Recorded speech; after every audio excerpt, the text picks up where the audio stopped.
name is Plaguta and would like to take you through the process of generating the mix design. This will be helpful for those who are still in colleges and they are still struggling to understand this process. Let's consider the following example. We are given the following. The characteristic compressive strength of 13 Newton per millimeter square at 28 days with a 2.5% defective rate, a Portland cement class 42.5, slump required being 10 to 30 millimeters, maximum aggregate size of 20 millimeters and it is uncrushed, and then fine aggregate 70% passing and it's also uncrushed, free water content to cement ratio being 0.55 and the minimum cement content required being 290 kilogram per meter cube. Now the first step in calculating this mix design is to calculate the margin, where the margin is the product of a constant K and a standard deviation S.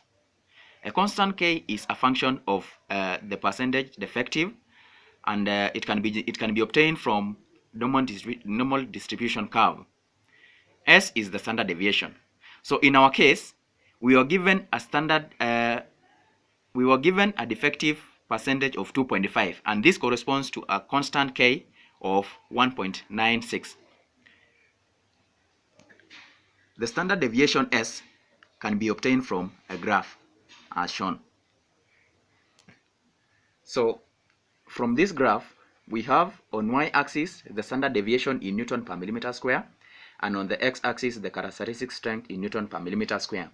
So the standard deviation can be obtained for any value of characteristic strength, but in case you are not given the value of characteristic strength, it is so advisable for you to use the maximum value of standard deviation. That is, if you see this curve A that uses A for less than 20 results and then B is minimum S for 20 or more than results. So in this case, if you follow this curve A that gives us the maximum value of standard deviation is equal to 8.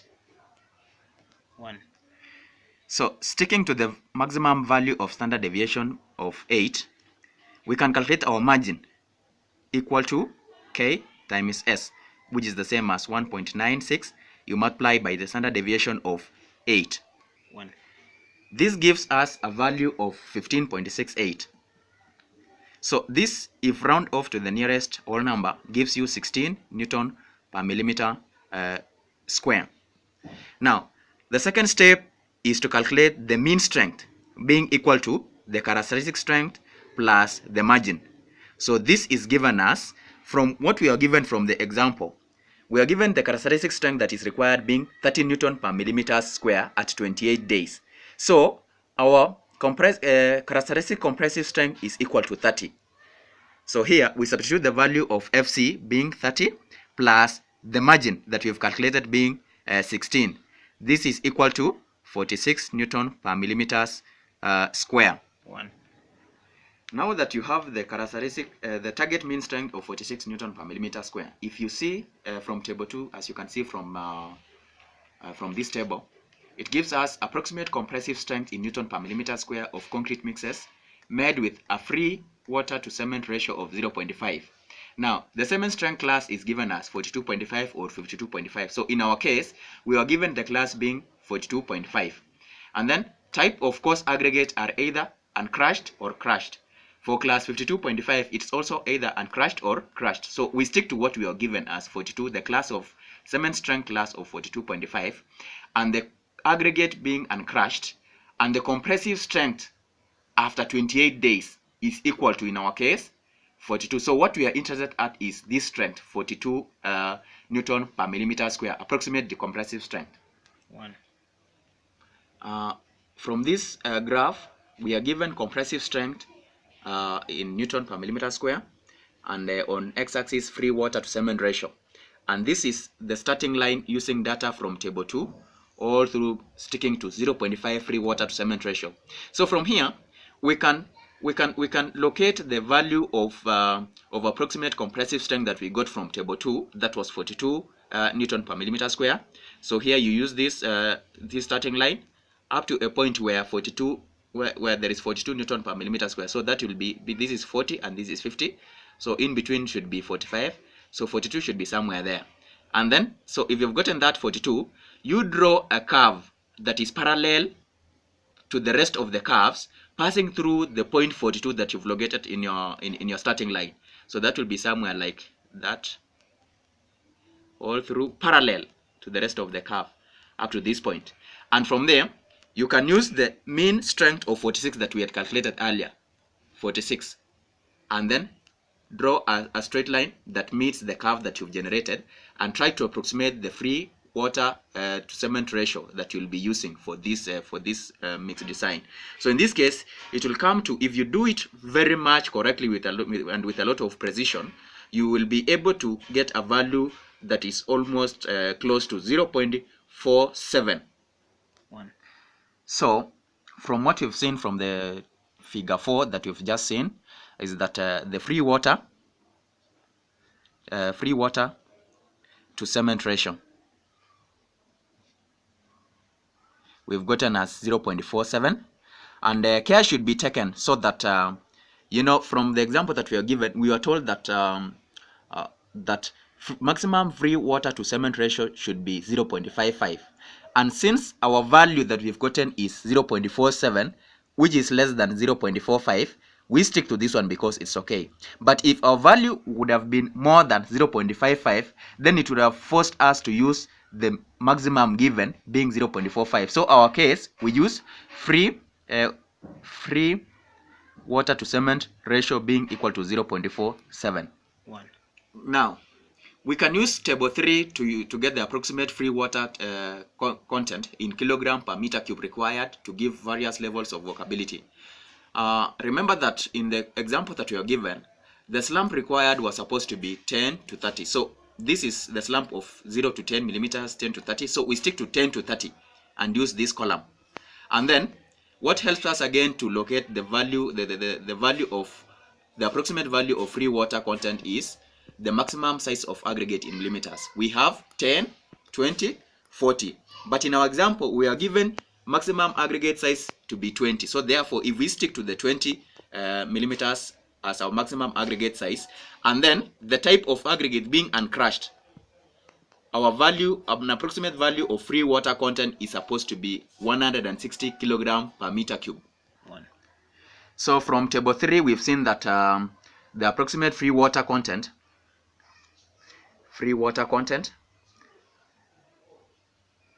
is equal to 160 kilogram per meter cube. And we know that free water to cement ratio is equal to 0.47.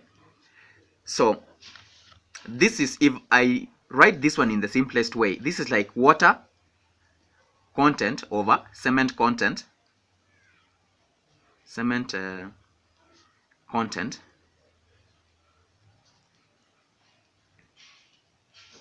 should be equal to 0.47. So if I want to get the cement content and I know the water content being 160 kilogram per meter cube, it is possible to get the cement content. So therefore, the cement content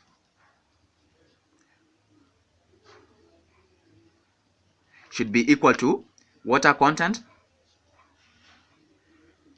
divided by 0.47. So this is like 160 kilogram per meter cube that we've obtained from table 3, and then divide by 0.47. You get a value 340.426 kilogram per meter cube. So this one, you round off, this is approximately, you round off to whole number or to the nearest 5 kilogram. This will give you 340 kilogram per meter cube. So at this point, we know the cement content per meter cube of the mixed design. We are supposed to use 340 kilogram of cement and 160 kilogram of water. If we refer to figure 5 here, figure 5 gives us the estimated wet density of fully compacted concrete. In y-axis, we are given the wet density of concrete mix in kilogram per meter cube, and on x-axis we are given the free water content in kilogram per meter cube.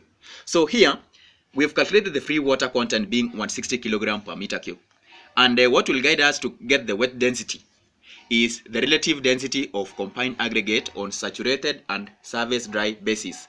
So in some cases you are given the relative density of the concrete that you want, But in our example, we were not given. So in this case, there is a provision for you to use either an assumed value in case you are not given the value of relative density. So you have two curves here, assumed curve for uncrushed aggregate here, and another curve of assumed relative density for a crushed aggregate. So for the uncrushed it is 2.6 and for crushed it is 2.7. So in this case we were not given, and again our aggregates are uncrushed, so we stick to a relative density of 2.6. So using a value that we have calculated of free water content of 160 kilogram per meter cube, you go straight up to a point where you meet, or your line cuts the relative density, the curve of relative density of 2.6, and on your y-axis it is possible for you to read the wet density of the concrete. In this case, we can get our relative density that corresponds to 160 kilogram per meter cube of free water to be 2,400 kilogram per meter cube. 1. So our wet density, therefore, from figure 5, wet density of concrete is given as 2,400 kilogram per meter cube. But you know that the wet density of concrete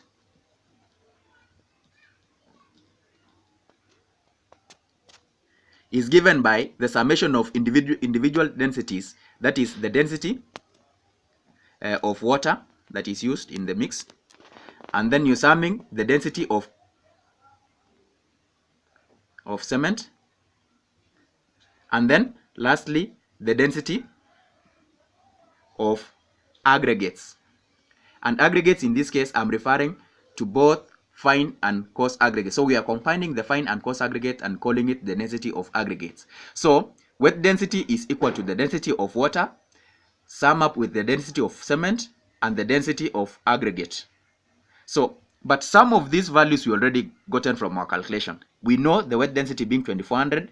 We had calculated the density of water being 160 kilogram per meter cube, and the density of cement we've just gotten here as 340. So if we try to substitute the values that we don't know and try to get the values that we don't know, we have wet density of 2400 kilogram per meter cube should be equal to density of water of 160 kilogram per meter cube, and then plus density of cement being 340 kilogram per meter cube, and then plus density of aggregates.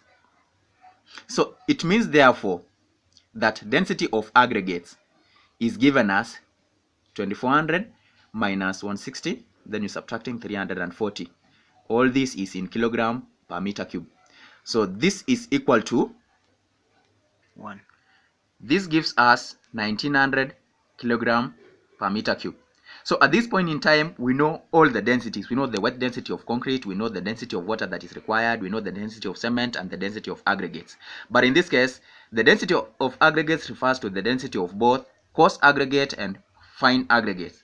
So it is the duty, the next step is to try to understand and try to separate this 1900 kilogram per meter cube into specific aggregates, either coarse aggregate or fine aggregate. But at the end of the day, the combination of the fine and the plus the coarse should give us 1900 kilogram per meter cube. 1. Now we are given a number of figures referred as figure 6. It contains the graphs that have got different values of maximum aggregate size. So what will dictate us on which part of the graph to use is the maximum aggregate size. There is one for maximum aggregate size of 10. This is for maximum aggregate size of 20, and there is another one for maximum aggregate size of 40. So we stick to what we know, because according to the example that we're given, we are supposed to use a maximum aggregate size of 20. So with these curves, we can try to get the value of the proportion of fine aggregate. So on y-axis, we have the proportion of fine aggregates in percentage, and on the x-axis, there is free water to cement ratio. So what we know is that from the example we are told, 70% passing. So this is 15%. This curve here represents 15%. This represents 40. This represents 60 up to 100 percentage passing for the sand. So our free water content cement ratio was 0.47. So it can be this one, this one, this one, or the other one. But what will help us to choosing specific graph is the slump or the Weber time. So in this case, our slump that was required was between 10 to 30. This curve is for between 0 and 10. This is between 10 and 30. This is for the slump required for 30 and 60 millimeters, and this is for 60 to 180. So we are supposed to generate a mixture that has got a slump that is required of 10 to 30 millimeters. So we stick to this one. So we use a free water content free water to cement ratio of 0.47, and from these curves that are parallel 15, 40, we try to draw another curve that represents 70% passing. So that will be at around this position. This is 60 and 80. So 70 is at the middle. So you draw in a way that it follows the way the rest are behaving, almost like parallel. So if you draw a line passing through 60 and 80 that is straight and corresponds to the rest of the curves, and use a free water to cement ratio of 0.47. So if you follow that, say this is 0.4, this is 0.6, 0.5 is somewhere there, 0.47 should be somewhere there. So if you follow that way up to a point that it meets your curve, and try to read on your y-axis the proportion of fine aggregates, if you do it correctly and with a lot of precision, it will be between 25 up to 30. So let's say our value that we've gotten here for proportions of fine aggregate passing is equal to 27%. Having known the proportion of fine aggregate, percentage of proportion of fine aggregate being 27, say 27%. So percent fine. So this means that out of 1900 kilogram per meter cube of the aggregates, fine aggregates constitutes 27%. So in this case, fine aggregates can be calculated is equal to 27%. 27% of 1900. So this is this one. This is equal to, so this gives us 513 kilogram per meter cube. But our interest is to try and round off this value to the nearest 5 kilogram. So this is approximately 515 kilogram per meter cube of sand, and coarse aggregate therefore is equal to the total aggregate density being 1900 kilogram per meter cube. You subtracting the density of the fine aggregate, that means 515 kilogram per meter cube. So this gives us 1385 kilogram per meter cube. So at this point in time, we've known almost all the constituents of the wet concrete. We know the fine aggregate that is required, we know the coarse aggregate, we know the water content, and we know the cement content. However, when you're determining this coarse aggregate, care should be taken for those who are doing the mixed design, so that you don't say we had gotten our fine aggregate being 27. So obviously, somebody will say it is the coarse aggregate is 100% minus 27 to get this one. So this one, remember that you had rounded off 513 into 515.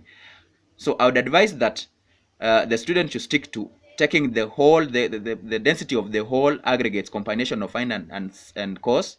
Then you subtract the fine that you have now rounded off for you to get this value, lest it constitutes into an error. 1. Now, what next is to generate the table of quantities. In this case, I can say quantities, and then I have the quantities should be made of cement. We have cement in kilogram. We have water in kilogram. We have fine aggregate in kilogram, and we have coarse aggregate. And remember, coarse aggregate are made up of 10 millimeter. Aggregate we have 20 millimeter and 40 millimeter. So if I do this, if I draw a table like this,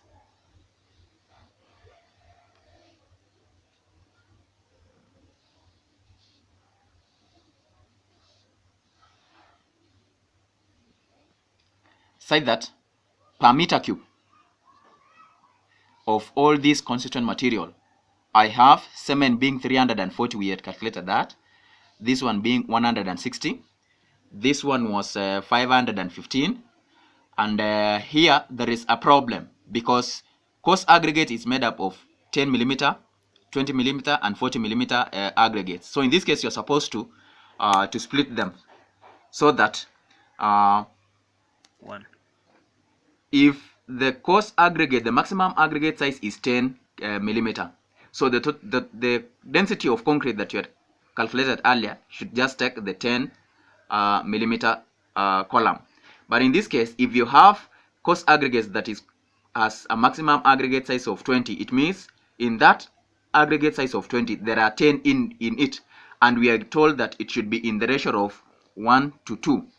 If the maximum aggregate size is 40, then it means that this coarse aggregate contained 40 millimeter maximum size of aggregate. We have 20 and there is 10 in the ratio of 1 to 1.5 to 3. So in this case, our maximum aggregate size was 20. So it means the ratio of 10 millimeter to 20 millimeter should be 1 to 2.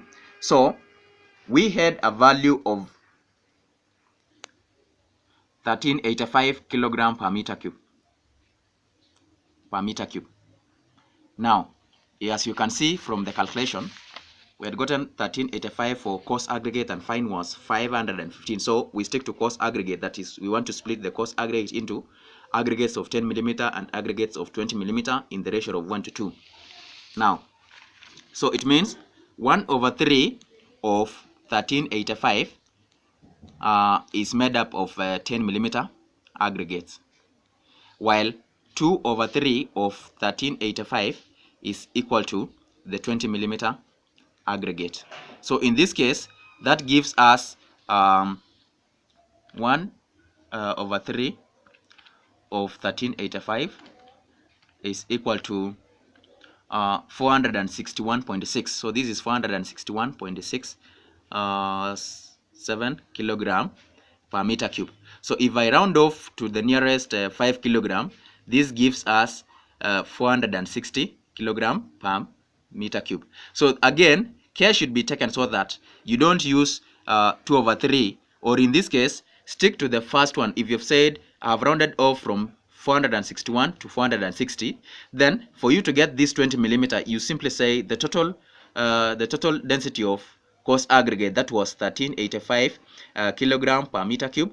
And then you're subtracting the one for 10 millimeter aggregate, that is 460, the one that you've rounded off.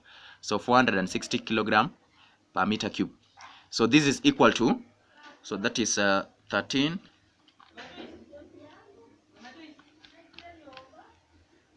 That is 925 kilogram per meter cube of 20 millimeter aggregates. So if we go back to the table that we had drawn, so 10 millimeter will take 460, while 20 millimeter will take 925, as we have seen from the calculation. This is in kilogram, this is in kilogram, and this is also in kilogram. Now, from there, this means that if you were to do a trial mix of 1 meter cube, you will take 340 kilogram of cement, 160 kilogram of water, and the rest, and mix them to be taken as a trial mix. But in most cases, sometimes you might not be required to do all this 1 meter cube. Say somebody wants to do a smaller trial mix, say 0.05 meters cube, because 1 meter cube is a lot. So if you are told to do a trial mix of 0.05 meters cube, so here it is per meter cube. So I say per 0.05 meters cube of the trial mix. So I'll take this 340 multiply by this, so that I reduce the values into a smaller content that I can be comfortable handling and at least try to minimize the losses. So in this case, for cement, this will be 340. You multiply by 0.05. This gives you a value. This gives you a value of 17 kilogram. And then this will also be the same. 160 times 0.05. This gives you 8 kilogram. This will be 515 times 0.05. This gives you 25.7. While this is 460 times 0.05. This gives you 23. This is 925 times 0.05. This gives you 46.2. So if you are doing a trial mix of 0.05 meters cube, you'll take 17 kilogram, 8 kilogram of water, 25 kilogram of fine aggregate, 23 kilogram of 10 millimeter aggregates, and 46.2 kilogram of 20 millimeter coarse aggregate, and mix them together for the trial to be done. 1. So from here you're through with your mix design. So what you can do, you can even generate those ratios of cement to this is cement to fine aggregate to coarse aggregate. This being equal to, our cement was 340, and then to fine of 515, to coarse aggregate, that is 1385. So if I divide through by 340, and by 340, this will give us 1 to 1.5 to around 4. But care should be taken. You should try to get more information about how to generate this, because in most cases the engineer in the site, or the engineer that is controlling the construction, that is the project engineer, knows much about this, and he knows how to evaluate all this and try to manipulate these figures, so that at the end of the day he gets the required strength for the specific purpose of concrete. 1. Thank you for watching this video. I hope it has been of great help to you in understanding the basics of mix design. I'll be looking forward to generating such guidelines towards basic engineering problems that we face in the field.